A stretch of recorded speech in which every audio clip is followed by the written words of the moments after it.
क़ाल rabbi इश्रह ली सदरी।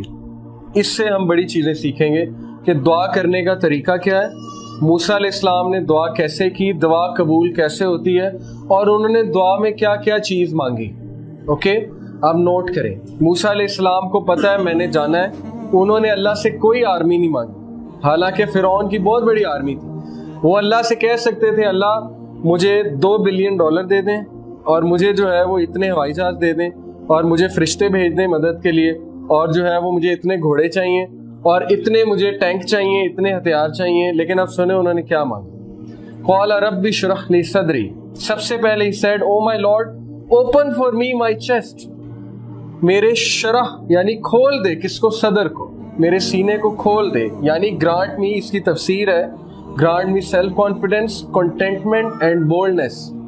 Okay, यानी make me fearless, और जब मैं वहां जाऊं मैं कॉन्फिडेंट होके बात करूं।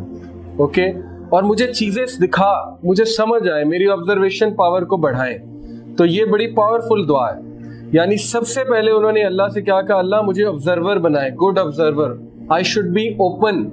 ओके, मुझे चीजें नजर आनी चाहिए द वे दे आर, और कुरान आपका सीना खोलता है। दैट्स द रीजन कि कुरान की इतनी फोकियत। वयस्सिर ली अमरी, then he asked what? Ease.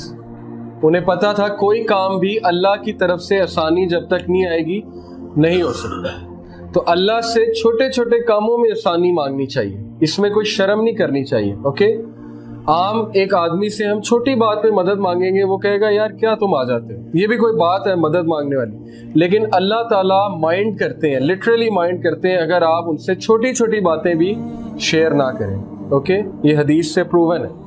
तो वयस्सिर ली अमरी के create ease in my task, इसमें बहुत ज्यादा आप पैदा करें ईज। वहलुल उक़दतम मिन लिसानी, ही न्यू हिज वीकनेस। ओके, आपको अपनी वीकनेस पता होनी चाहिए। उनकी वीकनेस क्या थी?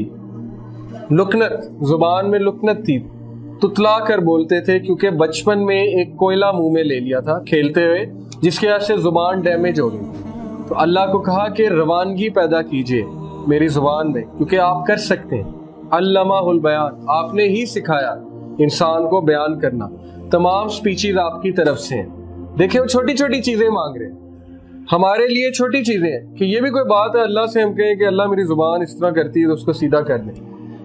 हम तो मांगेंगे अल्लाह मुझे दौलत दे दे, मुझे ये कर दे, ओके, मेरी जो है वो मेरे पास ये आ जाए, वो आ जाए, बड़ा घर आ जाए। लेकिन he is asking value added things in life, कि मेरी जुबान की लुकनत खत्म हो जाए। यफ़क़हू क़ौली, ताकि वो मेरी स्पीच को अंडरस्टैंड करें। क्यों? क्योंकि अब मूसा अलैहिस्सलाम की नीयत क्या थी इस दुआ के पीछे? पर्सनल थी। जुबान को क्यों वो सही करवा रहे थे? ताकि वो अल्लाह का पैगाम अच्छे अंदाज से नवा। उनका जो बीज था वो बड़ा स्ट्रॉन्ग था, इसलिए दरख्त बहुत स्ट्रॉन्ग था। ओके, अगर वो अपनी पर्सनल उसके लिए कहते, इसमें हर्ज कोई नहीं है। इसका ये मतलब नहीं पर्सनल के लिए नहीं कर सकते, बिल्कुल कर सकते हैं। अल्लाह से आप पर्सनल चीज हर कुछ मांग सकते हैं, दौलत भी मांग सकते हैं, लेकिन अगर नीयत अच्छी है तो क्या ही बात है। जैसे वो एक हदीस है, वो हदीस तो वैसे ज़ईफ है लेकिन उसका कॉन्टेक्स्ट बड़ा अच्छा है। नबी ने एक सहाबी से पूछा कि तुमने अपने घर में रोशनदान क्यों बनवाया? उन्होंने कहा ताकि हवा आए। तो नबी सल्लल्लाहु अलैहि वसल्लम ने कहा कि क्या ये अच्छी बात होती अगर तुम कहते हैं कि अजान की आवाज आए, तो डबल रिवॉर्ड होती। हवा तो आनी थी, ओके, हवा तो एक नेचुरल प्रोसेस है, लेकिन तुम्हारी नीयत ये थी कि अजान की आवाज आए, तो ये रिवॉर्ड भी हो जाता। तो हर्ज कोई नहीं है, लेकिन नीयत हो तो बहुत ही अच्छी बात। वजअल्ली वज़ीरन मिन अख्ली, फिर उन्होंने क्या कहा? Appoint for me a helper from my family, एक वजीर अखज़ करें। क्या साबित हुआ? चेंज के लिए रिसोर्सेज से ज्यादा किसकी अहमियत है? Man power. ओके, रिसोर्सेज से अगर चेंज आती तो मुशरिकीन मक्का जो है वो कामयाब हो जाते हैं। अफराद से चेंज आती है। ओके, उन अफराद से जिनमें पैशन है।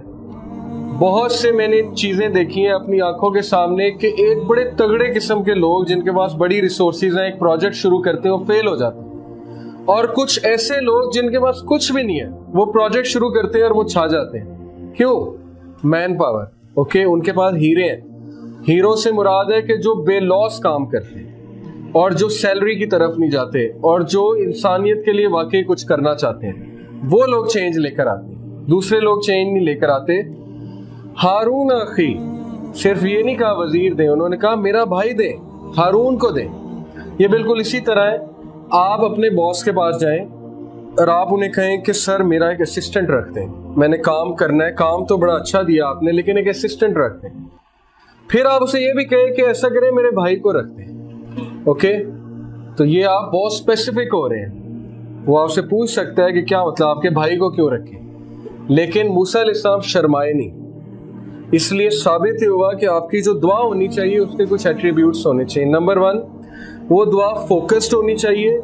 वो इस तरह की जनरल दुआ नहीं होनी चाहिए जैसे हमारी मसाजिद में होती है, वो सिर्फ शुरू में यही सुनाई देता है अल्हम्दुलिल्लाह रब्बिल आलमीन और फिर एंड में सुनाई देता है सल्लल्लाहु अलैहि वसल्लम और उसके बाद सारे आमीन कह देते हैं। तो ये तो कोई फोकस दुआ तो है ही नहीं। मुझे तो पता ही नहीं बीच में उन्होंने क्या कहा है। ओके ना, मैं खुद बीच में कुछ कह रहा हूँ। तो इट शुड बी फोकस्ड, क्योंकि आप रब्बुल आलमीन से बात कर रहे हैं। तो ये बदतमीजी है कि आप जो है वो फोकस नहीं है, आपकी तवज्जो कहीं और है और आप जो है वो दुआएं किए जा रहे हैं जो आपने रटी हुई है। ओके, दूसरी बात, you should know what to ask. Okay, आपको पता होना चाहिए मैंने क्या चीज मांगनी है अल्लाह से, क्योंकि अल्लाह हर चीज दे सकते हैं। तीसरी चीज, it should be specific. General दुआ से इज्तनाब करें, अगर है तो इट्स ओके, लेकिन स्पेसिफिक हो जाए तो बहुत अच्छी बात है। मूसा अलैहिस्सलाम कितने स्पेसिफिक थे। उन्होंने कहा अल्लाह मेरी जुबान की लुकनत ठीक कर दें, उन्होंने कहा मेरा चेस्ट एक्सपैंड कर दें, और इतना स्पेसिफिकली मेंशन किया कि मुझे असिस्टेंट दें, और कौन दें? हारून दें। ओके, तो ये स्पेसिफिक है। जितना आप स्पेसिफिक होंगे उतना अच्छा है। आप दुआ करते हैं अल्लाह मेरी शादी करा दे, अच्छी दुआ है, लेकिन बी मोर स्पेसिफिक। ओके, अल्लाह मेरी ऐसे शख्स से शादी करा दे, बी मोर स्पेसिफिक। अल्लाह मेरी ऐसे इंसान से शादी कराएं जो ये करता है। ओके, और स्पेसिफिक हो जाए। जितना स्पेसिफिक होते जाएंगे, जितनी डेप्थ आती जाएगी नमाज में, उतनी आपकी दुआएं कबूल होती जाएंगी, जितनी दुआ में डेप्थ आती जाएगी। ओके, तो स्पेसिफिक हो, क्योंकि आप रब्बुल आलमीन से बात कर रहे हैं, किसी आम शख्सियत से तो आप बात कर नहीं रहे। और कभी भी शर्माए ना दुआ करते हुए। ओके, ये मत सोचे मैं क्या मांग रहा हूँ, ये कभी आपके माइंड में ना आए कि ये तो हो ही नहीं सकता, ये मैं क्या बात कर रहा हूँ, ये तो हुआ ही नहीं कभी। ओके, मायूसी वाली दुआ जो है वो रिजेक्ट कर दी जाती है। हदीस के मुताबिक दुआ वो कबूल होती है जो बहुत एफर्मेशन के साथ है, कंफर्मेशन के साथ है, आपको पता है वो कबूल हुई। और कबूलियत की शक्लें हैं, 3 शक्लें हैं। क्या क्या है? एक, या तो अल्लाह आपको वो दे देते हैं जो आप मांग रहे हैं। दूसरा, कोई तकलीफ आप पे है उसके बदले वो हटा देते हैं। और तीसरा, आपको आखिरत के लिए वो चीज़ रिजर्व कर लेते हैं और आखिरत में मिल जाती है। तो दुआ कभी रिजेक्ट नहीं होती, उसने कबूल ही होना है। ठीक है, लेकिन हमारा पैरामीटर ये दुआ की कबूलियत का कि वो चीज़ मिल जाए, ये दुआ की कबूलियत नहीं होती है। अल्लाह को बेहतर पता है आपके लिए अच्छी है कि बुरी है। कल को अल्लाह को आप ब्लेम कर देंगे कि मैंने ये मांगा था लेकिन आपको तो पता था ये अच्छी नहीं, तो फिर आपने क्यों दिया।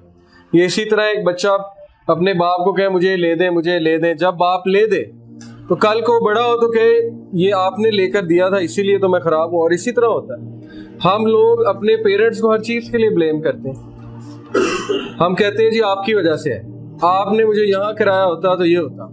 जबकि अगर हम जाएं पीछे तो हमें ये देख के शर्मिंदगी होगी कि हमने ही फोर्स किया था ये एक्शन लेने पे, वो मजबूर थे। नबी सल्लल्लाहु अलैहि वसल्लम ने कहा कि 3 लोग की तरफ अल्लाह रहमत की निगाह से नहीं देखेगा क़यामत वाले दिन।